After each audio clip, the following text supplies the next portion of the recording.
15 నెలల్లో కాంగ్రెస్ ప్రభుత్వం రాష్ట్రంలో విధ్వంసం చేసిందని మాజీ మంత్రి కేటీఆర్ అన్నారు. ఆర్థిక దోపిడీకి రేవంత్ ప్రభుత్వం పాల్పడుతోందని ఆరోపించారు. కాంగ్రెస్ అరాచకాలను ఎప్పటికప్పుడు ప్రజల ముందు పెడుతున్నామని చెప్పారు కేటీఆర్.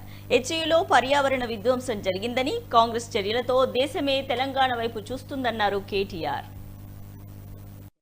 ఈ భూమి ఏదైతే ఉన్నదో ఈ 400 ఎకరాల అడవి భూమి అనే మాట నేను చాలా స్పష్టంగా అటవీ భూమి అనే మాట పూర్తిగా ఉన్న అవగాహనతో మాట్లాడుతున్నా. అది కూడా చాలా స్పష్టంగా సుప్రీంకోర్టు తీర్పుల ఆధారంగా మాట్లాడుతా ఉన్నాను. ఎందుకంటే నిన్న హరీష్ రావు గారు మీకు చెప్పారు, మీరు చూశారు.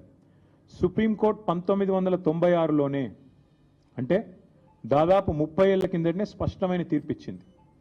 అడవి అని ప్రత్యేకంగా రిజర్వ్ ఫారెస్ట్ అని డిక్లేర్ చేయకపోయినా అడవులకు ఉండాల్సిన లక్షణాలు ఉంటే, 0.4 క్యానపీ ఉంటే ఖచ్చితంగా అది ప్రైవేట్ ల్యాండ్ అయినా, ఓనర్షిప్ ఎవరిదైనా ఖచ్చితంగా దాన్ని అటవీ భూమిగానే గుర్తించాలి అని సుప్రీంకోర్టు తీర్పు ఇవ్వడమే కాకుండా సుప్రీంకోర్టు రాష్ట్ర ప్రభుత్వాలకు ఆదేశం కూడా ఇచ్చింది. ఏమని? మీ దగ్గర సుప్రీంకోర్టు తీర్పుకు అనుకూలంగా ఓనర్షిప్ ఎవరిదున్నా అట్లాంటి భూములు ఎక్కడెక్కడ ఉన్నాయి లెక్క తీయండి.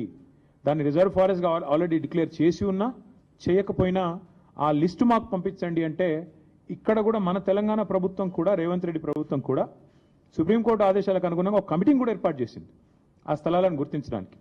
అందుకే 0.4 క్యానపీ ఉన్న ఈ భూమి ఖచ్చితంగా అటవీ భూమి. మీరు చూస్తారు, సుప్రీంకోర్టు ఆల్రెడీ దాన్ని అటవీ భూమిగానే చెప్పింది. మన జస్టిస్ గవాయ్ గారు కూడా చెప్పారు. ఫారెస్ట్ కన్జర్వేషన్ యాక్ట్ 1980 ప్రకారం రేవంత్